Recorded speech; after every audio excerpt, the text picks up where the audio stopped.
நம்ம அடுத்த மேட்ச் நம்ம இந்தியா நியூசிலாந்து ஆட போறாங்க. ஸோ அது வேணா பார்க்கலாம். மேபி நாக் அவுட்ஸ்ல ஃபைனல்ஸ்ல இந்தியாவும் நியூசிலாந்து விளையாடுறதுக்கான ஒரு சான்ஸ் இருக்கு. மேபி ரெண்டு டீமும் செமிஃபைனல்ஸ்ல வின் பண்ணிட்டாங்க அப்படின்னா.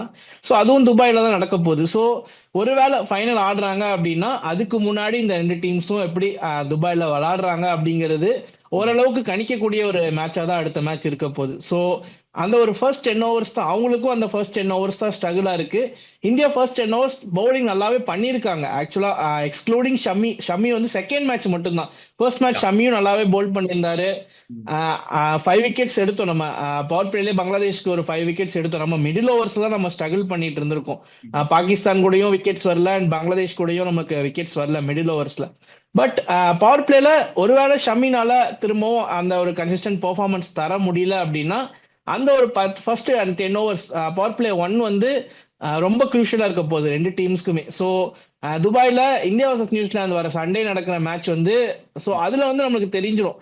ஒருவேளை மெயின் 11 வச்சு ஆடினாங்க அப்படின்னா மேபி குவாலிஃபை ஆயிட்டோம்னு சொல்லிட்டு சேஞ்சஸ் பண்ணி 11ல சேஞ்சஸ் பண்ணி பெஞ்ச்ல இருக்க பிளேயர்ஸ் ஆடினாங்க அப்படின்னா சொல்ல முடியாது. பட் ஒருவேளை சேம் 11 ஆடினாங்க அப்படின்னா ஒருவேளை ஃபைனல்ஸ் இந்த ரெண்டு டீம்ஸ் ஆடுறாங்கன்னா அதுக்கான ரிசல்ட் எங்க ஸ்ட்ரகிள் ஆவாங்க அப்படிங்கிறது ஓரளவுக்கு ப்ரெடிக்ட் பண்ணக்கூடிய ஒரு மேட்சா தான் இருக்கும்.